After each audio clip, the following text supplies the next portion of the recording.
Good, good. How are you? Yeah, good. I actually just went live because I figured this is a good time to kind of put Jeremy on the spot for being late to Real Fridays. Even though I know we moved it, I apologize for moving it from 12:30 to 2:30, but there was just a lot of stuff going on this morning. So I appreciate you and I was gonna say you and Jeremy accommodating, but he's late. So Yeah, I uh, don't know if he's accommodating, but yeah, no problem on my end. Not not my busiest day ever. yeah, no, it's look. You have any big holiday plans? Are you in Maine or are you down I'm in still in New York. Philadelphia? I'm still in New York right now, but I'm flying to Maine tonight, just for a couple days. God, and what's the airport that you fly into again? Do you fly in that northernmost airport up in northern Maine? Yeah, it's actually in my hometown. It's like has one flight a day, but it goes back and forth to Newark, so easy from New York City. It's called God, Prescott. that's so it's a direct flight. You don't have to fly into Portland and take a little jumper, huh? No, it's not only is it a direct flight, it's like under an hour. It's because as the crow flies, it's not far at all. It's just would be a 10 or 11 hour drive. God, that's great. That's Yeah. funny. Um, it's funny. One of the things I wanted to kind of review, and this is always such a good time of the year to kind of talk about kind of where we've come from in the last year. I was looking at some old videos. In fact, Jeremy was in that video too. It was a couple years ago, and I think he was on time for that video too. But it was in 2021, and he's just tuned us both out. But it was a video that we did, and I called it a billion in production, and we Jeremy and I and a handful of producers got together and we did a forecast of kind of like the year, and I think it was 2021, wasn't it, Jeremy? Or was it the end? I think it was the end of 2020 going into 2021, perhaps. Yeah, that could Um, be. That's right. and So I love these. I love doing these like year in review, kind of like where we've come from. Oops. All Oh, right. sorry about that, Jeremy. I accidentally You don't I have to put apologize. This is all part of the fun of Real Fridays. yeah, I punched you back off the stage. So this is good, man. Look, talking about where we've come from and where we think the market's going to head in the year ahead is such an encouraging conversation because it also memorializes, I think, people's predictions, and it's good to kind of revisit those to see how right or how far off we are. So is that a good place to start? Do you guys want to start there, kind of like where you think we've come from in 2023, and then where we think we're going to go? Yeah, right on. I mean, I always joked there's always the kind of end of the year wrap up story. So if you're in brand marketing, you're in marketing or content or even just for you've always got those guaranteed two pieces, right? The end of the year wrap up and the look ahead to next year. And I always enjoyed them. I found them entertaining, thought provoking. I went back and forth once with Rob Chrisman, who was of the mind. He was like, "Why are we predicting 2024? Like, who's it helping? What like we don't know what's going to happen and this and that." And so we always had a fun banter about it because a CEO's job is to look around the corner, right? Like that's the whole idea is put the infrastructure in place and put the team in place. It's kind of like you got to make some bets about which direction you think resources are going to go and to who and why. I'm here for it, man. As far as that goes, 2023 for me personally was like a lot of volatility in the company front, like just trying a bunch of different stuff, trying different startups, seeing who was funding what, and being a part of some really dynamic companies, being a part of starting my own company, joining as a fractional C-suite or consultant to a bunch of companies, board advising. I think I still owe Brock a LinkedIn post about my perspective on NewsZip. So Brock, it's an IOU. I think I have 8 days to make good on that. But the reality is like, Rick, I think I saw an environment where funding was a little tight. Everyone had to reduce costs to some degree, but that you had an opening in the market for innovators to try new things. I think a lot of the volatility that extended not just rates and the mortgage side, but also to some of the structural stuff that we've talked about with real estate agent business structures, business models, or commissions. I think all of that is having an effect on innovation and which startups are getting a shot at which things and why. And so I think for me, the uncertainty and even like the pessimism of 2023 early on, or to some degree, also had an upside. It had a silver lining, and that was a lot of people trying different things. And those that were left, the startups that were left, the founders that were left, the funding growth, were certainly given credibility for being the ones that are in it for their careers, in it for the long haul, part of this thing, didn't cut and run when it got hard, didn't cut and run when volume dropped. And so I think maybe that resiliency and that longevity is maybe the theme for me. Brock, what about you? Yeah, I think in a lot of ways, my story of the year kind of mimics yours. But yeah, I remember way back at the beginning of the year, I was out at the MBA Independent Mortgage Bankers Conference in January. One that I've never been to before. One that's very very small, like very personal. Everyone gets to know each other.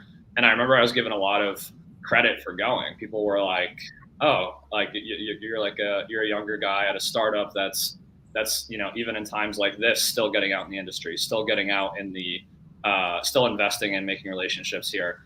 And that kind of set an interesting tone for the year, where it was like everything was kind of moving in quicksand a little bit, but everyone that was still kind of playing the game and still in the ring was I think giving each other a lot of credit, and like you were just saying, Jeremy, open-minded about trying different things.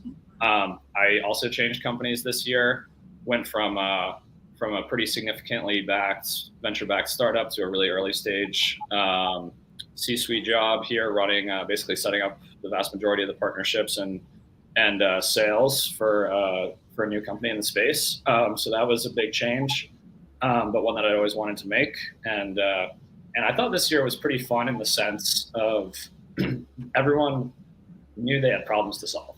Everyone was hurting, which made them open-minded about working with new companies, launching new products, launching new initiatives. And a lot of those things happen slowly, but it was kind of a fun time to have a lot of brainstorming and a lot of open-mindedness in the industry. So I think that's pretty similar to what Jeremy was just saying. But I was able to sign up over a dozen new partners in the last half of the year here, I think that's something that our team feels good about, and is a testament to people in the industry being open-minded about how to get better. I think it's nice that as the year kind of wraps up, we're cleanly having the narratives get a little better. Maybe inventory is still pretty bad, but affordability is getting better. Rates are coming down. Home prices are super stable, if not even modestly appreciating. So I think it feels to me almost like a little bit too easy after like the whole year has been so hard. Now things are easing up a little bit, but maybe that's just temporary. When you say things are easing up a little bit, is that just the deal flow because the seasonality of it, or is it more of a rate-driven market effect that you're feeling? Like what? Yeah, I just think there's a lot more positivity in general. That rates are going to come down a lot, that affordability is going to come up a lot, volume is going to come back. The last 2 or 3 weeks, the headlines have been totally different than the last year before that. Yeah. Yeah, it's a Charles Dickens novel, right? It really is kind of a tale of two cities where you have one market. Why is that funny, Jeremy? That I'm quoting like literature or what? Like what? I really enjoyed it. I was like, yes, we're going. Yeah, absolutely. Let's go to. It's also relevant, right? I mean, the ghosts are going to show up Christmas Eve night to tell us the past, present, and future. So I really like the Dickens theme here. Let's keep it going. Tale of Two Cities. Go ahead. I didn't mean to stop. Or the Christmas Carol. The life you should have led. I'll figure out a way to get there. Yeah. Or the life you should have led versus the life that was led, and the plus or minuses of either. But it is interesting because while the positivity is there and companies are really, I think, hoping more for the silver lining than there really exists today, because the reality is, like I was talking to one fairly large, what I would consider a mid-market mid-enterprise company, like just right around $1 billion a year in production. And after a year, a little more than a year of losing money, about maybe 4 or 5 quarters of losing money, he still has a HUD audit to prepare for, to provide the audited financials by the end of the first quarter. That's required by all HUD endorsed lenders, and there it's going to be bloody. So he's like, I still have an expensive audit to subsidize. I still have payroll to continue to pay, and I don't. And his comment to me was, I just don't know whether or not these anticipated gains in the market is going to be a little bit too, like a little too much too late. For him at least. Because you can't. It's hard to cut your way to growth. And there's plenty in this industry is famous for companies that basically do that. You feel as though that you can slash your way, cutting expenses with the anticipation for growth, and then by the time the market conditions turn around a little bit, the production is there and the production helps you, but then you're scrambling trying to get resources to ramp back up again to take advantage of a market that if you had the liquidity, you would have been prepared for in the beginning. So I still see the M&A activity is going to continue. In the last year, there's so many companies that held back on acquiring simply because their financials were not in a strong enough position for them to sell. And this potentially, either they're going to sell hope and growth, which will help substantiate their financial or what their expected price would be, or it'll actually create some real lift on their volume, not in any way to create this next generation, because the mortgage business is tough. It's extremely difficult, and if you're 58, 60, 65 years old, the idea of trying to figure this out the next 3 to 5 years is a really undaunting kind of endeavor, So similar to you, Brock, I mean, my journey about a year and a half ago is I transitioned from New American Funding over to Cross Country to really focus on their partnership strategy and their growth. And so it's a little different in that I'm jealous of you guys, because you guys could make meaningful impact and have a real thumbprint on your companies, because they're high growth organizations. To make a substantial impact on Cross Country, the organization is just so massive, and there's so many talented people, and there's so much production. We'll close probably about 90,000 units this year. There's so much production, and there's so many successful leaders at the organization. You kind of survive just by everyone making some kind of an impact, but there isn't like a single rock star in the organization, because the organization as a whole is so strong that it's really hard to stand out. Which is fine. It's like doing a great job at IBM or something, but you can be a market leader, but at the same time, you innovate within the framework, But I guess, I mean, all that we hear about is that the speed of the game is intensified. Like, you were hearing about it from the tech industry. You were hearing about it from billionaires and others that have visibility across everything. I think of Dan Gilbert, but I'm talking about everybody. The speed of the game's faster. The cycles are faster. The trends are faster. Adoption's faster. Speed to lead. Everything trickles down from like the big trend all the way into our industry. And so you can't sit around and point to all that and recognize all that and talk about Amazon and talk about the speed of the game and talk about everything that's intensifying and accelerating, and then turn around in your business and go, but I have all these reasons why I need to just wait it out. I have all these reasons why to me, it isn't even worth having a conversation with those companies. They're not going to do anything new in a good time. They're not going to do anything in a tough time. It's been my, probably to a degree, a broken record here on this conversation about that over the weeks. So like the real answer here is if the speed of the game is what we think it is, and these cycles are speeding up, both interest rate cycles, economic cycles, income cycles, everything's getting faster. Everything's happening faster. Sociopolitically, things are happening faster. Information is moving faster. To me, there's no reason why you should think that this cycle will behave like a decade ago, or this cycle will behave like 15 years ago. It isn't gonna. And I take a lot of shit for being like the young guy who hasn't seen it before and just wait. And that's what we've heard before. But what makes it through is tried and true. I get it. And I have an attitude about this, but I really think that the dramatic shifts in technology and capital, and the way in which technology and capital kind of interacted to really speed up the rise and fall of companies, the rise and fall of products, I think that has a lot to do with what we're about to experience in 2024. Yeah.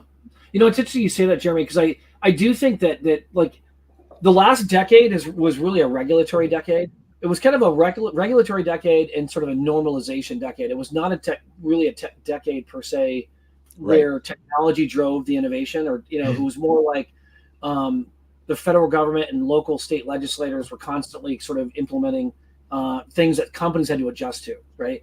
Mm-hmm. I do think and that drove consolidation as a result, because people couldn't, a lot of companies couldn't sort of innovate through the regulatory changes, right? Or just adopt, I should say, the regulatory changes. Right. I think the next decade, or the really next 5 years, to your point, very well could be a tech accelerator, with just the acceleration of technology intersecting with just how old the leadership is in most mortgage companies.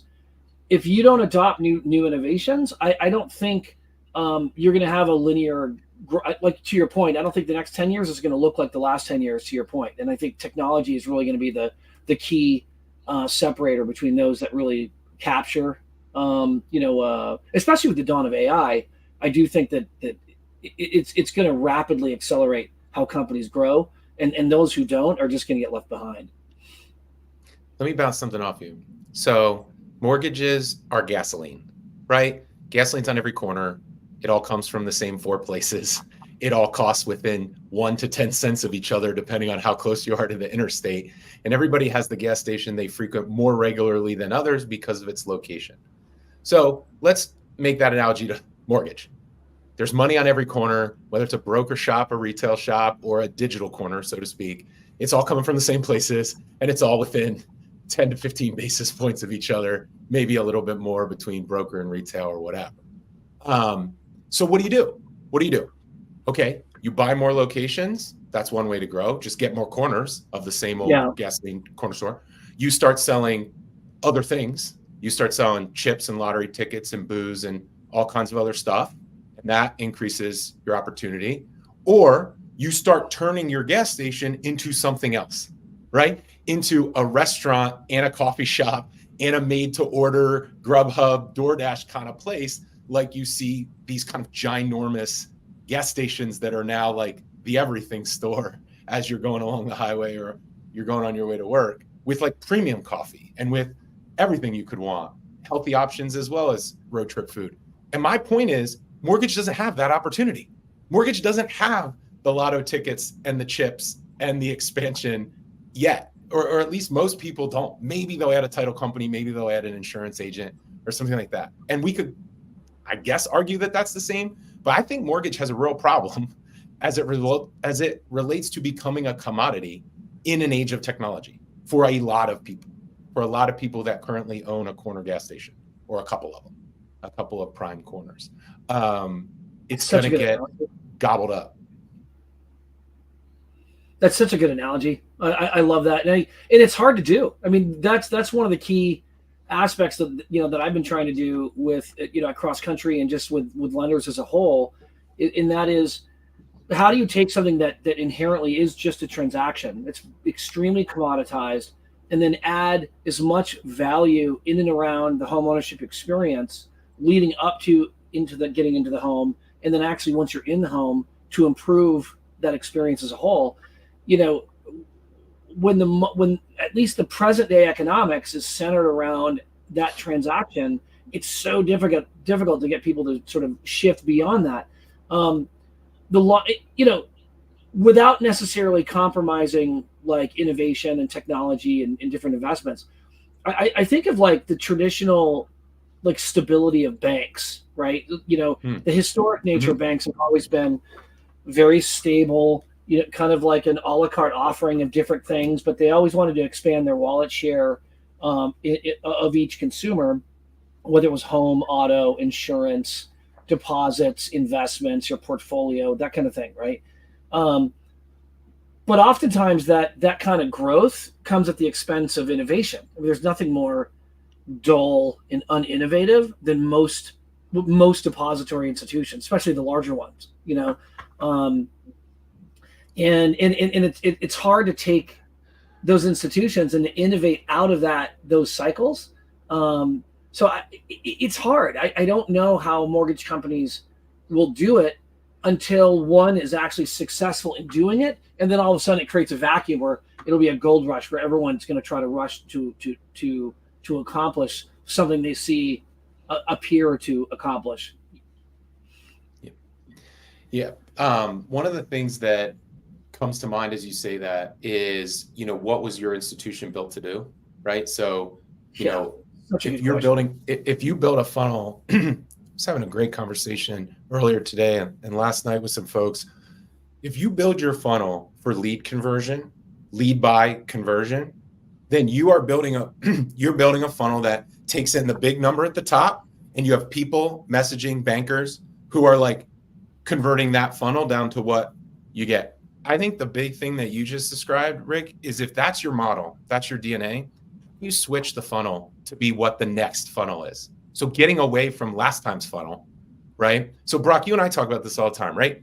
We talk about how do you shift it so that the new funnel is, let's just say, I'll throw a couple options out there, but you have this experience converting leads with your branch network or your direct-to-consumer platform. Great. That's your funnel. That funnel doesn't work anymore, to Rick's point. So we shift that funnel over. Now your funnel is either real estate relationships. Get more, curate, and make sure that at the end of the day, you're not going to get them all, but you curate them down. That's your new funnel, real estate relationships. I also think listings. I've been very strong this year on listings are the new funnel.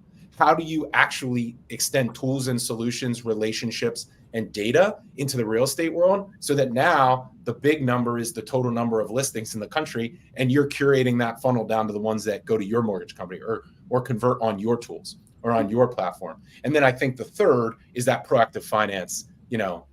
I don't know how long did it take us to say it? 22 minutes. It took me to say it this time, Brock. But like, how do you get your tools in the hands of consumers such that you've insulated them from those other funnels, so to speak? You've actually put money in their phone, put money in their pocket from an underwrite perspective before they go shopping into another funnel or get stolen away from your nurturing. And so I think that's, Rick, how I think about it. Brock, I know you and I talk about this a lot. I don't know if that resonates.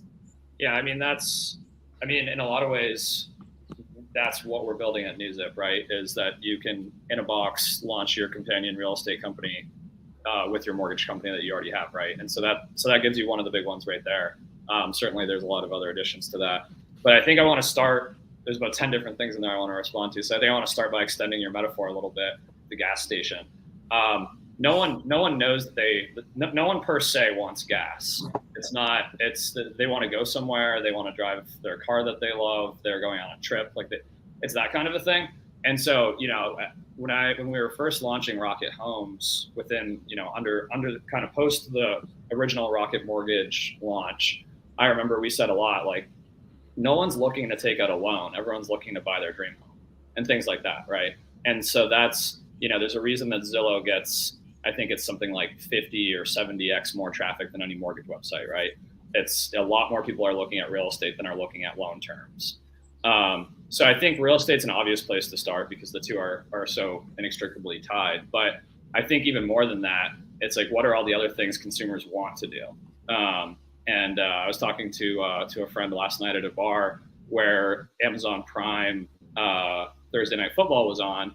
And, it's been written about a lot, and I've seen it posted on LinkedIn. I've seen it posted on all kinds of different news agencies that Amazon's lost billions of dollars sponsoring Thursday Night Football, but they aren't. They're driving targeted ads and further brand loyalty and everything else. So I totally agree with you that that we're just going to have to become the more of the everything stores, or at least create the relationships to offer that sort of experience. And I tend to think that partnering is going to be a lot faster way to do it. But you know, maybe someone will become the Amazon that just has every service under one roof.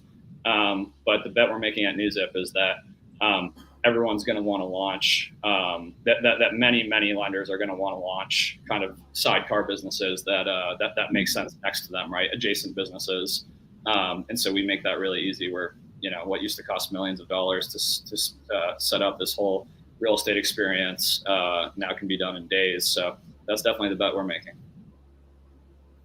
Yeah, and I think the way that we've seen adoption of anything, to the degree Rick would call it innovation, I may or may not, but to the degree it gets adoption is exactly the way Brock just described it, Rick, which is it's the platform or plug and play version of what is proven. And if this is proven and you need to adopt it quickly, there it is. The one that comes to mind for me would be like Rocket Mortgage's digital application, Rocket Mortgage's digital 1003, Rocket Mortgage's front end. Blend was like, well, now everybody can have it, right? And we can talk colors, and we can talk art, you know, adoption, we could talk architecture, we could talk all these different things about nitpicking, but fundamentally, like, if something works, everybody wants it or everybody needs it. And how, as a vendor, how's a technology platform, how's an innovator, you know, do you make that happen? But do we think the mortgage companies are the right people to be the centerpiece, or, you know, like we get, you know, kind of caught up in this conversation all the time of like, who's really at the center of a transaction: a real estate agent, a mortgage company, a fintech app? And the answer is like, it's different every single time, I think, is my answer. But it is interesting to see, like, do mortgage companies continue to be, you know, so central, so profitable? And, you know, it definitely helps my belief to think so. But curious what you guys think, whether, like, who becomes more important in this new world? Is it the digital pieces? I think to your point, Brock, the problem is there needs to be kind of a Copernican shift, right? Where you think that where the reality is, I don't think it's the consumer. I don't think it's the realtor. I don't think it's the lender. I think it's the experience of the family that needs to be at the center. And we always, you know, whether the title company looks at it from their perspective, and it becomes sort of these spherical silos in some ways, where everyone is the center of their own little universe, right? And I think the challenge is, without understanding the ecosystem of the family, whether you're a small family or a large family, if you could be, that family unit could be defined in a lot of different ways. It's anyone who's under a roof, right? It could be a bunch of roommates. It could be, could be a husband and wife. It could be whomever, right? One kid, no kid, retired couple, whatever it is. I think the challenge is there needs to be that shift, because once everyone understands that it's about the experience of the family, the experience of the consumer, not the consumer, it's the experience of the consumer, which bleeds much more through the scope of time, then all of a sudden, like, all these other ancillary innovations to support that experience become extremely relevant. Without that sort of that mental adoption or that philosophical sort of adoption, I think that it becomes a hollow kind of endeavor. People just say, well, why am I spending money on that? It's like, you're spending money on that because it actually adds much more oxygen in a room, right? Than simply focusing on this one small, piece of it. So I don't know. I mean, there needs to be kind of a St. Paul conversion of the heart within the scope of the quote unquote transaction.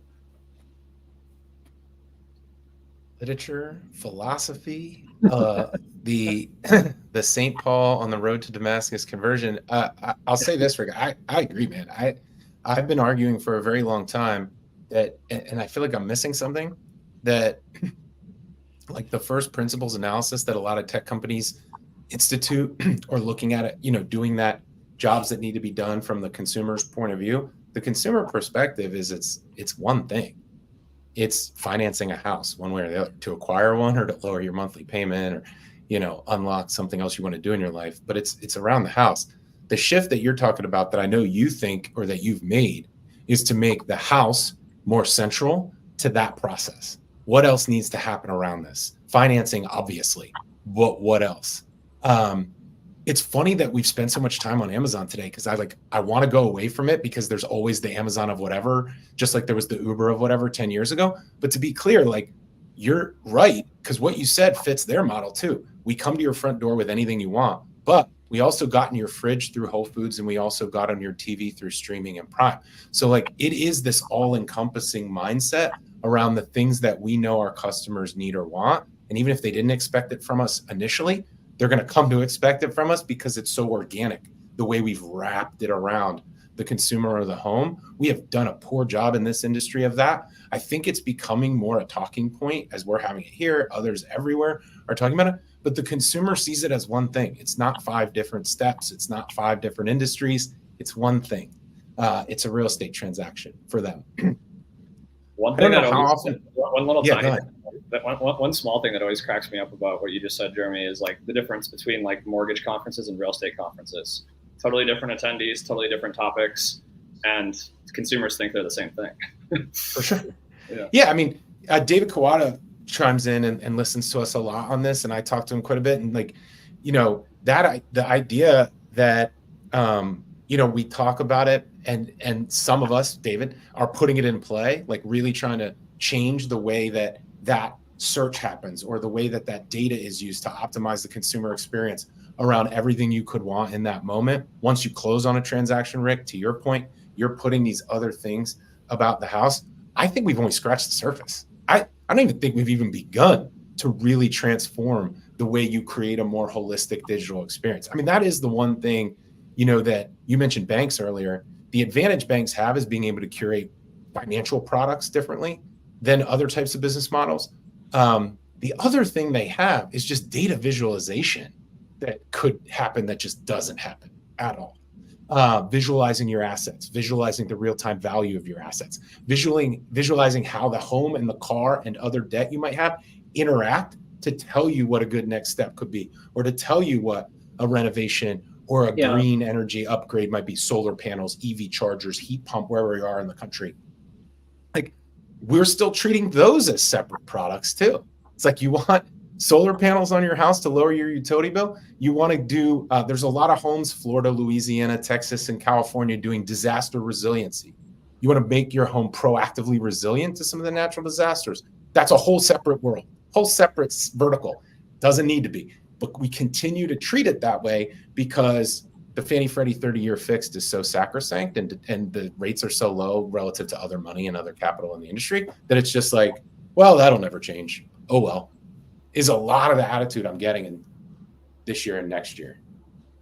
I think that's where AI comes into play. And I hate using the term AI because I think it's become such a marketing term versus a very dynamic, animate innovation. The last 10 years or so has been really about the Internet of Things, like the connectivity of things. I think the next 10 years, those things become alive, right?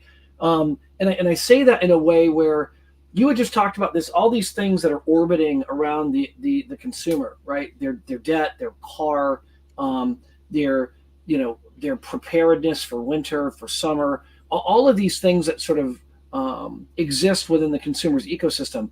Well, now all of a sudden, all of those quote unquote things are going to become animate insofar as they're going to be able to provide instructive direction to the consumer to kind of say, hey, like we've talked about this before, Jeremy, without the consumer being consciously aware that their credit is improving, and the idea that their credit improving and what the implication is to their mortgage rate, their auto rate, their ability to apply at the right time for insurance or life insurance or what have you, having sort of more of a way where all those things in your ecosystem are actually telling you, and even to the point of like, and this was Amazon sort of concept where they will deliver services before you even know you need them. And then when they arrive, they just happen to coincide at the very time when you do need them, right? And before even the consumer was aware of it, right? So so there is that sort of Internet of Things, and all of a sudden that thing is something that is far more intelligent, far more sophisticated, and it's communicating in a much more dynamic manner. The AI revolution is really incredible. Think about it, an environment where, I mean, we log into our intranets and there's just a poster board of information everywhere that you have to sort through, go through this page, this subset, that folder, this subdirectory, until you sort of funnel into the information you're trying to retrieve, rather than just saying, hey, I'm looking for the HR policy for submitting bonuses. And it just comes at you, or just intuitively presents to you and saying, hey, it might be time for Jeremy for a raise, or maybe a performance plan as a result of these inputs that it's automatically already monitoring, right? There's so many innovations that's going to maximize our time, just because of the availability of data, to makes it far more like actionable. Yeah, that's a great point, because it becomes, then your differentiator is not what corner of the street you're on. Your differentiator is not sort of relationships and location necessarily. Still might be, we can talk about that, but the differentiation you just described is, where are you getting the data and how are you translating it to a meaningful metric or experience, right? And so, this is one of the things I love about technology, is like, we're sitting here, we're having this conversation, we can text with people, we can see that Brian View's watching us, we can talk about FinLocker, like, what, right? So let's talk about that for a second. To do what you said, Rick, is just a matter of agreeing to take the data from the consumer's life, where they live, how they operate, through some sort of collection process, some sort of portal. So I mentioned FinLocker, right? And then really serve it back to them in the way that it has already done the hard work of what that person can shop for, could afford, and why, where and why. So if you were going to ask me what the biggest change could be that would be ubiquitous and fundamentally change everything you just said about mortgage and the shopping experience, especially on the purchase side, it would be the proactive AUS, right? AUS came out and just totally revolutionized the order of operations and the way data flows for companies, right? So we need to do that before you have a 1003. That's it. That's all you're talking about, is give proactive solutions around your debt options, your equity options, your listing options, your home options, proactively to home buyers who would expect, because it's just math, that if given the data, a company should be able to serve back that recommendation, should be able to serve back that insight. Why we don't have that level of granularity of insight into our own personal consumer finances proactively from a partner is just a matter of rearranging the tools and the products on the table. They're all there. They're just not in the right order, is my view.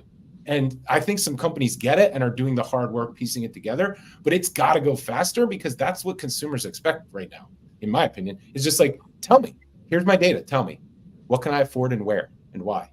And we're not good at it still. We're not good at telling somebody, here's your new monthly payment proactively. You haven't even applied yet. Go shopping with this monthly payment on these listings. We still do this weird conversion, and we still do this weird, well, we'll tell you what your monthly payment is for sure 3 days before closing. Yeah. It's funny. What you say reminds me of an article I read, and it was called "The Death of the Dashboard." I don't know if that was something that was circulated. And in essence, it means that this idea of having this radial control dashboard of all of these data inputs that you then have to interpret and then act accordingly is really what AI is going to transform, where your dashboard is just a blank slate, and the blank slate is telling you what, the area of focus, and not just the data, but what needs to happen. And it probably has already started to initiate what needs to happen based on what's happening. Mm-hmm.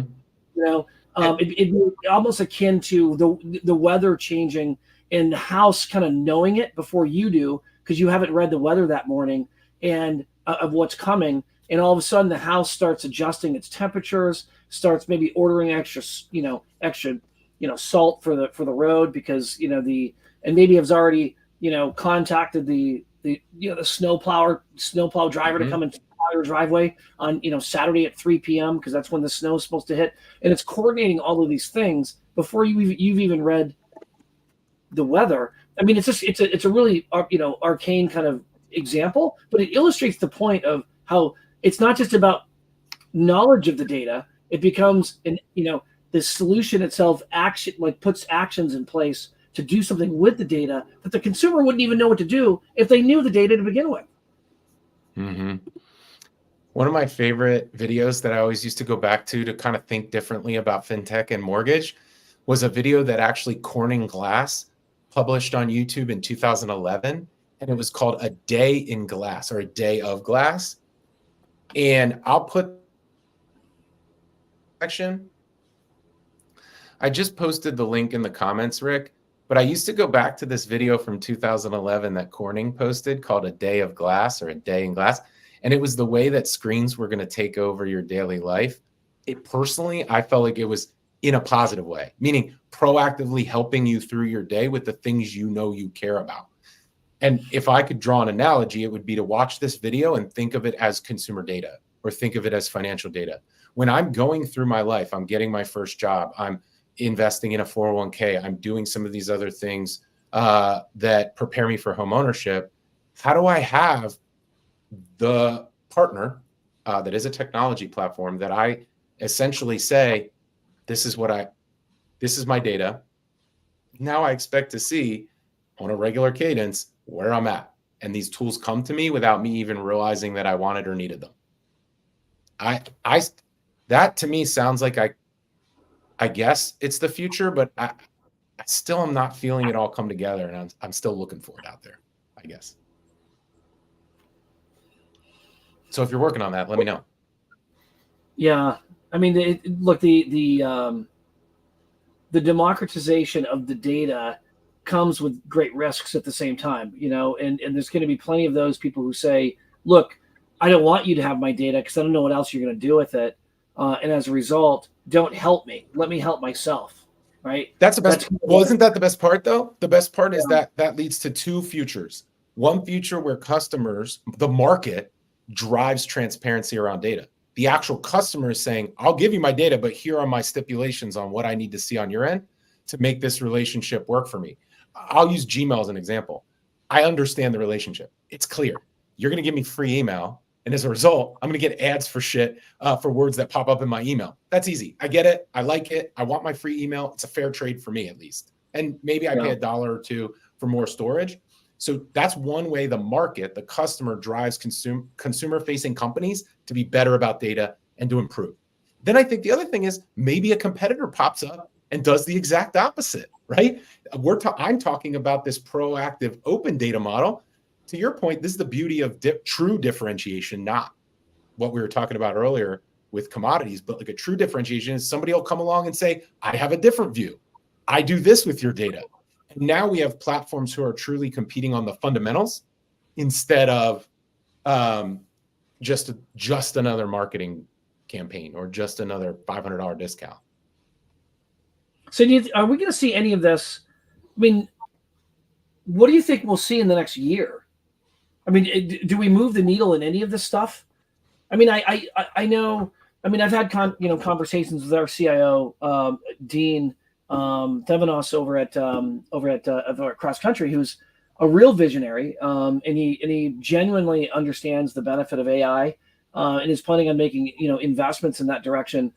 Mm-hmm. And at the same time, it's hard because there's outlook to support. There's existing infrastructure to support. There's existing technologies to manage and in a support, active loan off the active usage. It's like balancing between the active and future usage of a platform. So I mean, I see some innovation maybe by maybe the top lenders in sort of kicking the tires of AI, but I don't think AI is going to have any dramatic impact as to what we're doing. I think it's going to start creeping into certain parts of the process, and maybe some of it without being even fully realized. where, like we're developing a tool that we believe by the end of next year, dozens of lenders will be using. Maybe we're right, maybe we're wrong, which is generative AI conversations, open AI conversations that are about hyper local real estate data. We're taking in the open AI engine plus real estate data plus proprietary data and going to be powering these conversations. And we're going to offer it to all our lenders that are partners and all the lenders that want to become partners, for pennies or maybe for free in certain models. And but that's like creeping into a process they don't do today, having really specific real estate conversations, right? So I think it's almost easier to put AI in new places, where it may be very hard to stick AI inside your corporate Outlook, but it may be really easy to use it to develop leads or to make some very specific product decision inside a process, right? I don't know, Jeremy, what do you think in terms of like within the actual transactional process, not just, obviously for lead generation and lead development, it's got pretty clear uses. That's what I was just talking about. But what about like inside the walls of the mortgage company? Yeah, my advice would be pick one thing and deploy it this year with AI assisted, either a digital worker or a process or a tool. So you have something in the game in one piece of your business, you can watch it and learn it if you're not willing to make any other big bets or commitments. So for your example, Brock, or to answer your question directly, that can look something like having AI run behind the scenes of compliance checks or of data checks. What do my lending patterns look like? What does my compliance look like? What does my closing fees or HMDA look like? Something that requires like constant churning of the data, and you can delegate that, saving yourself money, but getting a ton of visibility into something, having the machine do that type of thing. I think chatbots and customer interaction or team member interaction, another great opportunity. Just in one section of your company, deploy a chatbot, deploy some AI that answers questions from your broker partners, answers questions from your team members, answers questions from your customers, and start to get the feel of that. How does that feel in my company? Can my team handle it, etc.? I think there's probably 2 or 3 others that come to mind that I really like, that either fit, like I said, the digital worker category, where now I'm delegating to an assistant, I'm delegating to a scheduler, I'm delegating to some other tool to free up my people to do bigger, better things. And then I think lastly, there is probably some pretty cool research and development we could do about stitching these industries together. How title helps lending with data or clarity at different times or places in the transaction than we've seen before. How real estate and mortgage can work better together, right? You can imagine there's a lot of people wondering what AI could do as an assistant to a branch manager in LO or a seller's agent, listing agent. And how could you weave together? How could you make an individual producer, like a big time LO in Rick's world, how could you make them be in 7 places at once by having a machine that knows them and speaks like them and interacts with all of their referral sources more regularly than one human could be? You're not removing people. You're just taking the expertise and you're scaling it. You're taking the expertise and you're giving it to everyone at the same time, or you're giving it to the right people at the right time. Those are the critical things AI can do. Pick a spot and check it out. Get in the mix. And that's a goal. That's a great goal for 2014. That's a perfectly acceptable goal for 2014. That was one of the 2024. Yeah, it's 2014. I know. Actually, that's perfect. No, that's perfect. I stand by it. We are 10 years behind minimum. Great goal for 2024. I'll stand by it. I got on my soapbox. I'll get off it now.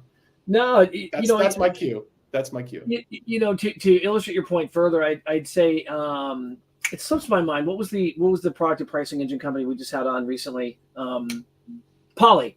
And it, when a loan officer prices a loan, it's so manual with all of these product and pricing engine companies, where it outlines all the investors, pricing, various hits.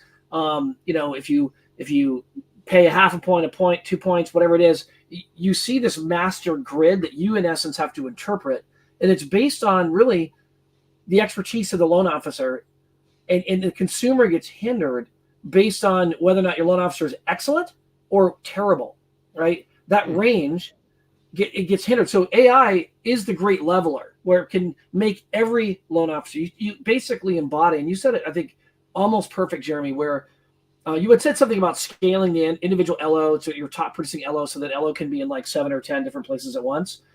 I don't think that's quite right. You want to take the individual, your top producing LO, and you want to make everyone like that top producing LO. You want to make sure that every time a question's asked about non-QM products, about whatever the product is, you're not limited by the knowledge of the LO, right? The system basically tells the LO, this is the product for this consumer based on 3 different jobs, 2 of them being 1099, having had a bankruptcy, having a credit score of this, living in the zip code of that. Who knows? Maybe there'll be a social score of a probability of this person getting divorced. I have no idea, but the point is there's some interesting inputs that could provide consumers or loan officers to be able to instruct and guide a consumer more perfectly at a wider scale. I mean, I like the idea too of matching up personas and profiles.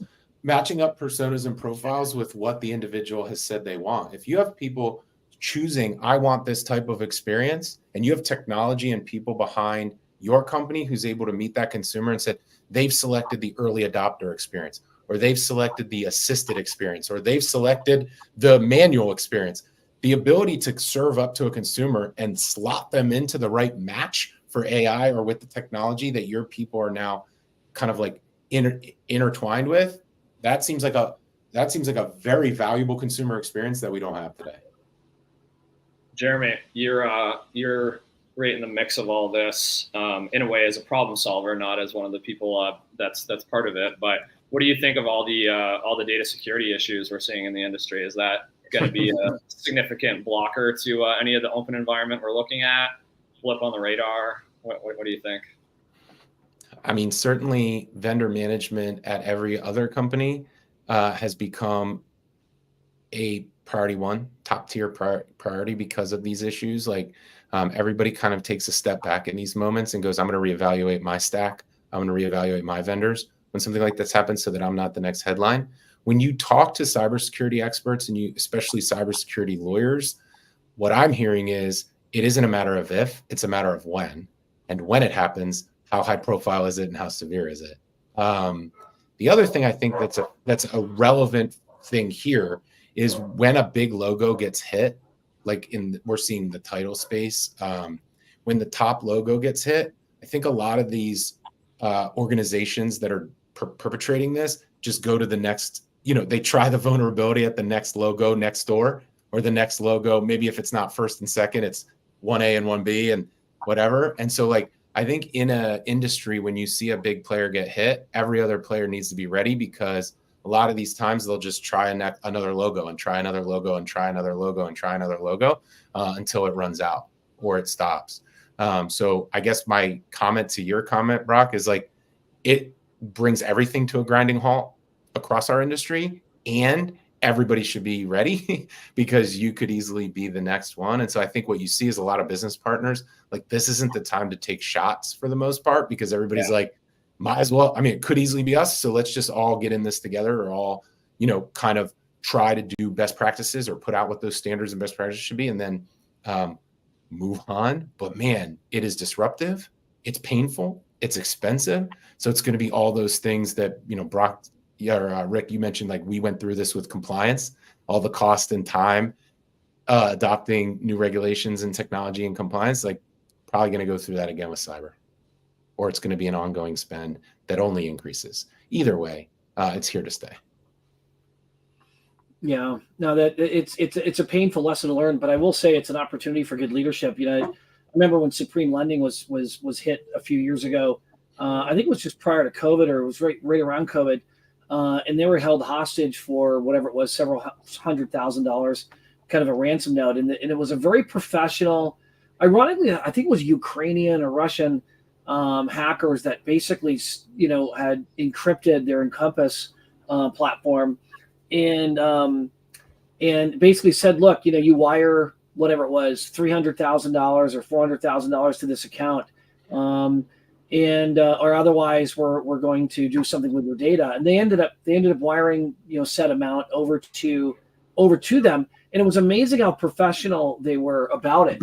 Once the money was wired, they literally sent a contract to sign. Talking about honor between thieves, it's like they sent a contract to sign to saying, we've stolen your data. If you send us this money, we will contractually, agree to releasing your data back to you. And of course, they ended up doing just that. But what I liked about what Supreme's response was to that, and I credit Scott Everett for this, the founder, is he called the NBA and said, hey, I want to do like a nationwide call to answer questions, to provide whatever feedback on the experience we've had to our peers, our CEO peers, to be able to better prepare for these types of hacks, and then what we're going to do in response to this. But so I give them a lot of credit for exhibiting that kind of leadership. It seems like in the title industry, especially, can you imagine the consumers right now who have had checks wired, who to some foreign account that didn't ended up going to where it was supposed to go, and it could be it could be the check for the house, it could be the check for the down payment. I mean, it's just incredible, the ramifications, but it doesn't seem like there's any real either leadership outside of a few isolated examples, or even legislative leadership, because we're in a business where we don't do anything unless we're forced to do it, right? Because it's not like IT spends are cheap. Yeah, I think this may be a good point for like me to end on. Sorry, I may have to jump, but Rick, I think it's actually flowing through. I think it's actually flowing through insurance. So the regulator or the bank or the lender is forced into some sort of counterparty risk structure. So Fannie, Freddie, or your warehouse lines, or your investors, or your shareholder, your board of directors is like, okay, we got to get cyber insurance, and the cyber insurance has to be at this level. Once you do that, the actual like way in which you deal with this stuff, the levels at which your technology need to be at, the certifications and testing and other things that you need to do, as well as the response, all get kind of outlined and baked in by your insurance provider, is kind of my understanding. So the way to think about this is like, if you don't have that CISO in-house with deep credibility, like you're going to need it, because everybody's going to be forced into this regime by their counterparties, their contractual partners, their business partners, their investors. And then that's going to dictate the actions. That's going to dictate the standards. So my view would be like, let's do this that way, because that's who's ultimately at paying the risk, the insurance company. We don't need regulation as much as we need more, to your point, dialogue in that community of like, what's the best practices that CISOs are employing such that they can be even better prepared, because you're going to have to do it anyway with your coverage and your coverage provider. Well, I know you have to get going, Jeremy, and it's probably a good point to end on. Merry Christmas to you guys, and hope you have a good time with your family. And it's I think it was Socrates that said that, like, a busy life is I think is a life that's not worth living. So I think it's important to kind of take a time out, spend some time with your family and your loved ones, and kind of step away from the grind a bit and to retool for 2024. So there you go. Brought to you by Stillness is the Key by Ryan Holiday. If you don't read Ryan Holiday, you should. This is the third book in a series of books. I think maybe there's even a fourth now. Courage is Calling. So call this the third of 4 books from Ryan. He'll be the sponsor today. He'll be the unknown sponsor. Yeah, he'll be the unknown sponsor just because Rick said that, and it happens to be an arm's length away from me. I didn't think we'd be doing that, but there you go. Stillness and time off. Good to see you guys. Sounds good. All right. Happy holidays. Talk to you soon. Later.